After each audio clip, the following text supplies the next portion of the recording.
심슨 가족은 정말 모든 걸 알고 있었던 걸까요? 2016년 노벨 경제학상 수상자를 정확히 맞춘 장면부터 네이마르가 들것에 실려나가는 모습까지 처음엔 대수롭지 않게 넘겼던 장면들이 시간이 지나면서 하나둘 현실에서 재현되고 있습니다. 그래서 이제 사람들은 이렇게 말하곤 하죠. 심슨은 애니메이션이 아니라 미래를 슬쩍 보여주는 예언서다. 오늘은 그 누구도 예상하지 못했던 심슨 속 소름 돋는 예언들을 살펴보겠습니다. 먼저 2002년 한 에피소드에서 호머 심슨은 아주 묘한 티셔츠 한 장을 입고 등장합니다. 티셔츠 속 미국 군사력의 상징인 엉클샘이 지구를 통째로 한입 베어물고 있죠. 그런데 자세히 보세요. 그가 베어물고 있는 지점이 어디인가요? 바로 그린란드입니다. 더 소름 돋는 건 셔츠에 적힌 문구입니다. 막을 수 있으면 막아봐. 단순한 만화적 상상력일까요? 20여 년이 지난 지금 이 장면은 현실 정치와 무섭게 맞물립니다. 트럼프 대통령은 실제로 그린란드 매입 의사를 밝히며 이렇게 말했죠. All the United States is asking for is a place called Greenland, where we already had it as a trustee, but respectfully returned it back to Denmark not long ago after we defeated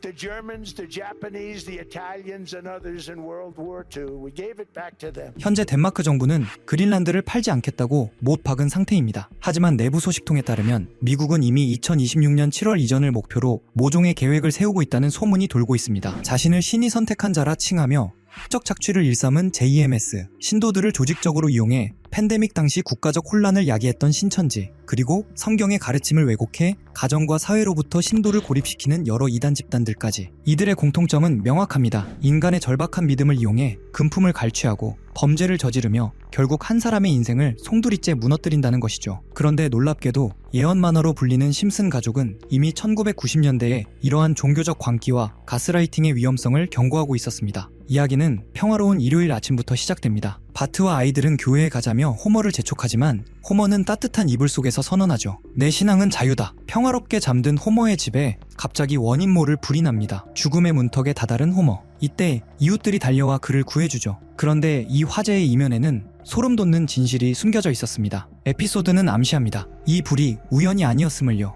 호머를 굴복시키고 다시 교회로 끌어들이기 위해 치밀하게 계획된 일종의 자작극이었던 겁니다. 절망적인 상황에 몰린 호머는 결국 하느님이 도와주신 것이라는 이웃들의 설득에 넘어가 다시 종교의 굴레로 돌아가며 에피소드는 끝이 납니다. 단순한 만화적 설정일까요? 아니면 종교라는 이름으로 자행되는 조직적 세뇌와 가스라이팅의 본질을 꿰뚫어본 예언일까요? 현실은 때로 만화보다 더 비현실적으로 흘러갑니다. 런던의 스카이라인부터 2028년의 정치적 격변까지 심슨이 던져놓은 예언의 조각들은 지금 이 순간에도 하나씩 맞춰지고 있습니다. 다음은 또 어떤 장면이 우리의 소름 돋는 현실이 되어 나타날까요? 2012년 방영된 심슨 시즌 23의 한 에피소드. 스프링필드의 거물급 기업가 미스터 번즈는 자신의 원자력 발전소에서 모든 직원을 해고합니다. 그리고 그 자리를 고성능 산업용 로봇으로 대체하죠. 그가 내세운 이유는 단순하지만 상당히 충격적입니다. 인간은 비효율적이다. 돈을 줘야 하고 감정이 흔들리고 쉬어야 한다. 하지만 로봇은 아무 말 없이 일만 한다. 하지만 단 한 명만이 예외였습니다. 바로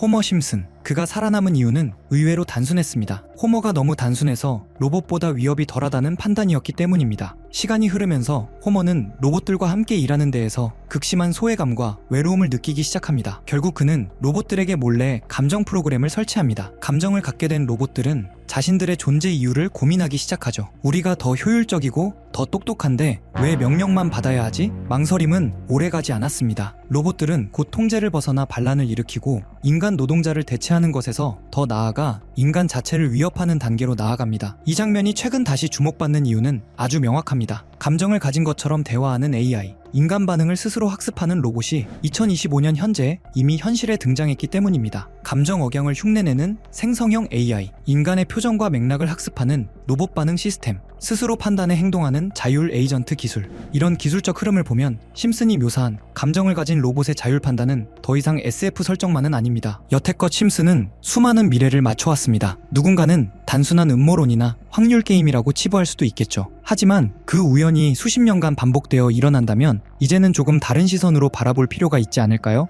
호머는 극 중에서 이런 말을 남겼습니다. 여기 있는 사람들은 멍청한 거야. 이 말은 우리에게 질문을 던집니다. 우리가 세상을 무비판적으로 수용하고 있는 것은 아닌지, 누군가의 치밀한 계획을 그저 우연으로 치부하며 지나치는 것은 아닌지 말입니다. 이 예언들이 현실이든 아니든 중요한 것은 우리가 이 세계에 끊임없이 질문을 던지는 태도입니다. 그들의 계획을 미리 알아차리고 의심할 수 있다면 세상이 하루아침에 뒤바뀌는 거대한 격변이 찾아와도 우리는 미리 대비할 수 있을 것입니다. 심슨이 보여준 미래 예언들, 그리고 아직 오지 않은 2028년의 예언. 여러분은 이것이 단순한 만화적 상상력이라고 믿으시나요? 심슨 가족이 가상화폐까지 예언했다는 이야기를 들어보신 적 있으신가요? 바로 프링크 코인 에피소드 때문인데요. 흥미로운 건 이 내용이 시바이누 코인의 탄생과 맞물려 있다는 소문까지 있다는 점입니다. 시바이누 코인을 조금이라도 해보신 분이라면 익숙한 이름일 겁니다. 일론 머스크가 도지코인 이후로 언급하면서 더 유명해졌던 코인이기도 하죠. 그럼 본격적으로 이야기로 들어가겠습니다. 2020년 2월 심슨 가족에서 방영된 프링크 코인 에피소드. 여기에는 늘 천재지만 정작 주변에서 제대로 인정받지 못하는 과학자 프링크 교수가 등장합니다. 부자가 되고 싶다는 욕망에 사로잡힌 그는 결국 자신만의 가상화폐를 개발하는데요. 놀랍게도 그가 만든 화폐는 비트코인, 라이트코인, 도지코인처럼 실제 존재하는 코인들과 상당히 비슷한 구조를 가지고 있습니다. 그리고 그 가치는 순식간에 폭등해 프링크 교수는 마을 최고 부자가 되어버립니다. 그런데 여기서 진짜 소름 끼치는 부분이 이어집니다. 프링크 교수가 만든 화폐의 디자인이 시바이누 코인과 놀라울 정도로 닮아 있었다는 점입니다. 애니메이션이니까 우연이라고 넘길 수도 있지만 이 에피소드가 방영된 지 약 6개월 뒤 실제 시바이누 코인이 등장했다는 사실이 사람들의 해석을 더 키워놓았습니다. 게다가 교수의 암호화폐 공식 속에는 비트코인, 라이트코인, 도지코인과 함께 SHIB라는 알파벳이 포함되어 있었는데요. 시바이누의 티커죠. 그 옆에 적힌 QED는 라틴어로 이것은 보여져야 할 것이었다 라는 뜻이죠. 이쯤 되면 정말 단순히 우연이라고만 보기 어려워집니다. 사실 심슨 가족이 예언했다고 불리는 사례는 이미 300건이 넘습니다. 그 중에는 암호화폐와 관련된 내용도 적지 않은데요. 대표적으로 NFT가 있습니다. 한때 수천억 원에 거래되던 NFT는 지금 대부분 가격이 폭락해 사실상 무가치가 되어버렸죠. 그런데 재미있게도 심슨 가족은 2020년에 이미 NFT는 쓸모없다 라는 대사를 내보낸 적이 있습니다. 그리고 그 말은 지금 현실이 되어버렸습니다. 시간을 조금 되돌려보면 심슨에서 코인이 처음 등장한 건 1997년으로 거슬러 올라갑니다. 그때 화면에 스쳐 지나간 크립토반이라는 건물이 있었죠. 간판 아래엔 암호를 위한 장소, 암호화폐 판매 같은 문구가 적혀 있었는데 크립토반을 직역하면 암호화폐 창고, 지금 생각하면 마치 초기 코인 채굴장을 떠올리게 하는 설정입니다. 비트코인이 실제로 등장하기 13년 전 심슨은 이미 암호화폐라는 단어를 화면에 집어넣었던 겁니다. 이 장면이 유명해지자 한때 팬덤에서 크립토반 코인이라는 패러디 코인까지 등장했고 출시되자마자 폭등했다는 일화가 커뮤니티를 뜨겁게 달궜습니다. 이어지는 또 다른 에피소드에서는 주식에 빠진 마지가 방송을 보는데 화면 한쪽에 뜬 문구가 바로 비트코인 가격 무한대. 지금이야 흔한 장면일 수 있지만 비트코인이 600만원 수준이던 2017년에 방영된 에피소드에서 나왔다는 점 때문에 심슨은 비트코인 ETF도 알고 있었다는 말까지 나왔죠. 그리고 유명한 에피소드죠. 박사가 직접 암호화폐를 만들어 마을 최고 부자가 되는 프링크 코인 편. 그가 만든 블록체인 공식 안에는 비트코인, 라이트코인, 도지코인의 이름처럼 보이는 요소들이 숨겨져 있었습니다. 이 에피소드의 방영일은 2020년 2월. 방영 직후 비트코인은 $10,000에서 $70,000까지, 라이트코인은 $40에서 $400로 1000% 가까이 상승. 도지코인은 에피소드가 끝난 지 2달 뒤 일론 머스크가 언급하며 폭등하기 시작했습니다. 여기서부터 많은 사람들이 의문을 품습니다. 왜 심슨에만 등장하면 코인들이 실제로 터질까? 그 이유는 크게 3가지로 정리할 수 있습니다. 우선 심슨은 이미 예언의 상징으로 유명하죠. 트럼프 대통령 당선, 코로나19 확산, 우크라이나 러시아 긴장 등 처음엔 터무니없어 보였던 장면들이 시간이 지나 현실이 되면서 심슨에 나온 설정은 현실화된다는 인식이 생겨났습니다. 그리고 코인은 가치보다 인지도에 영향을 크게 받습니다. 도지코인처럼 원래 농담에서 출발한 코인도 유명인사 한 명의 언급으로 폭등할 수 있는 구조입니다. 심슨은 전 세계 어디에서나 보는 콘텐츠이니 화면에 코인이 등장하는 순간 곧바로 밈이 되고 일부 팬들의 소액 매수만으로도 급등하는 상황이 빈번히 발생했죠. 심슨이 워낙 많은 요소로 이루어진 작품이다 보니 코인이 한번 등장하면 팬들은 그것을 특별한 신호로 받아들이고 커뮤니티에서 해석이 과열되며 수요가 순식간에 폭발하기도 했습니다. 이런 배경을 알고 다시 에피소드들을 보면 그동안 지나쳤던 장면들이 전혀 다르게 보이기 시작합니다. 다음으로 이어지는 장면은 더 흥미롭습니다. 심슨 속 세계관에 마블의 로키가 등장해 암호화폐를 사라는 의미심장한 대사를 던진 장면입니다. 그리고